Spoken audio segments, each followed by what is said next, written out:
Baru beberapa hari dilantik sebagai Presiden Amerika Serikat, Donald Trump membuat gara-gara kembali. Kali ini dengan negara Kolombia.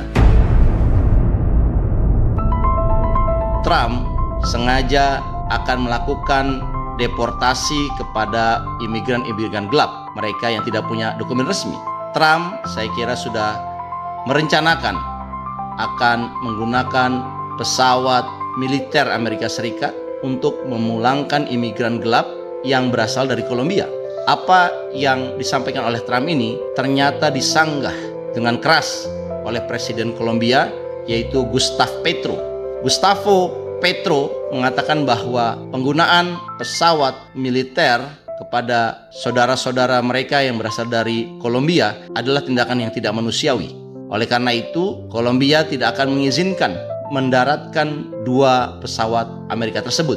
Mendengar hal itu, Presiden Trump mengancam ekonomi Kolombia akan menderita karena Trump akan menerapkan sanksi. Semua produk-produk yang berasal dari Kolombia akan dikenakan tarif sebesar 25%, dan kemudian tarif ini akan menjadi lebih dari 50% apabila dalam 1 minggu masalah ini tidak terselesaikan. Ancaman Trump ini ternyata efektif untuk menekan Kolombia dan pemerintahannya.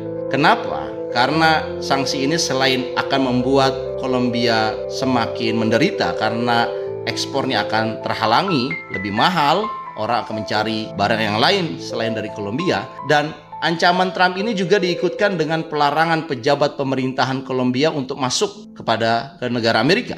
Dan yang terjadi adalah dalam permainan geopolitik terbaru ini, ternyata Presiden Kolombia memilih untuk mengalah. Presiden Kolombia kemudian mengumumkan bahwa Kolombia bersedia menerima warga negara yang dianggap imigran gelap, dipulangkan, dideportasi dari Amerika ke Kolombia, dan mereka menyediakan airport mereka sebagai basis untuk landing, baik itu pesawat militer ataupun pesawat komersil yang mengantarkan para imigran yang dideportasi dari Amerika itu.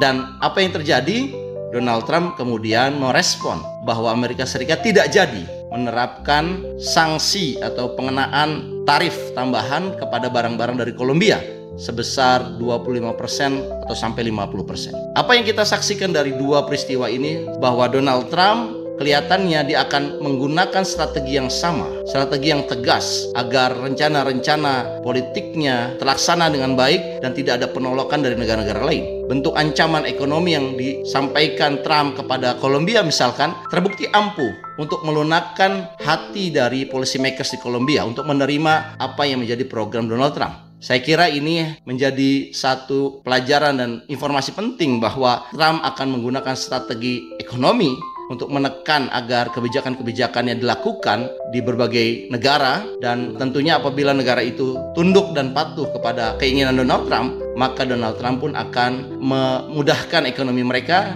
dalam arti tidak akan dikenakan sanksi impor atau sanksi ekonomi lainnya yang memberatkan ekonomi dari negara tersebut. Saya kira ini satu contoh yang baik. Di awal pemerintahan Trump menggunakan diplomasi ekonomi dan diplomasi imigrasinya untuk mewujudkan janji-janji kampanyenya. Dan saya kira negara-negara lain bisa mencermati ini, dan buat Indonesia sendiri, tentunya apabila kita ingin mandiri secara ekonomi, tentunya kita harus melihat ekonomi domestik lebih kuat, sehingga ketika ada gangguan-gangguan eksternal terhadap perdagangan kita setidaknya tidak begitu menderita atau tidak begitu jomplang dalam capaian ekonomi kita.